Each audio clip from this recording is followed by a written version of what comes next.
I don't approach this job with the emotional side of it.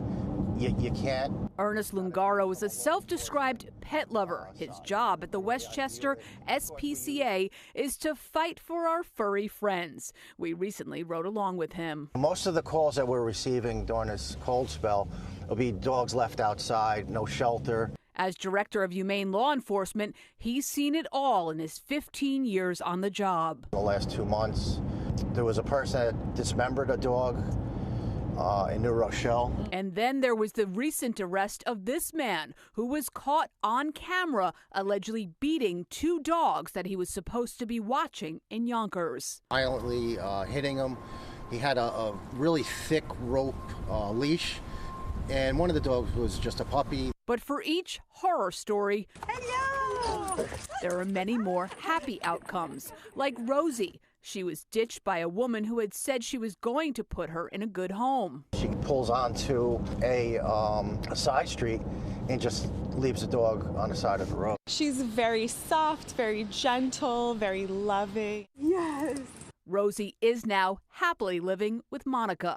We actually really wanted a second dog, but we were renovating our house, so we thought we would wait a few months here, and she just walked into our life. The woman who abandoned Rosie was arrested after the SPCA put out this Ring doorbell video and people called in tips. Lungaro says the public is key to keeping animals safe.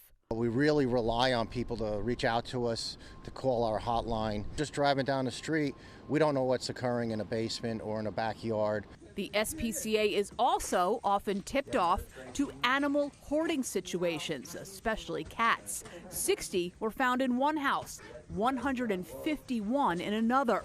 These videos show the unsanitary conditions.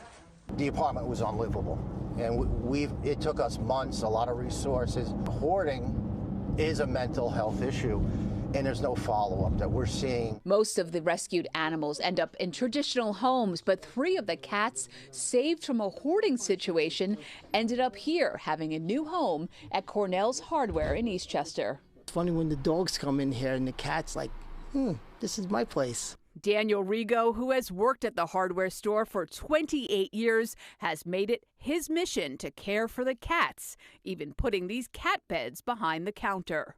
To them, they love it here. It's a new beginning, and they feel safe. I never see them trying to leave. You try to have an impact, on the people that are around you, the animals that are around you.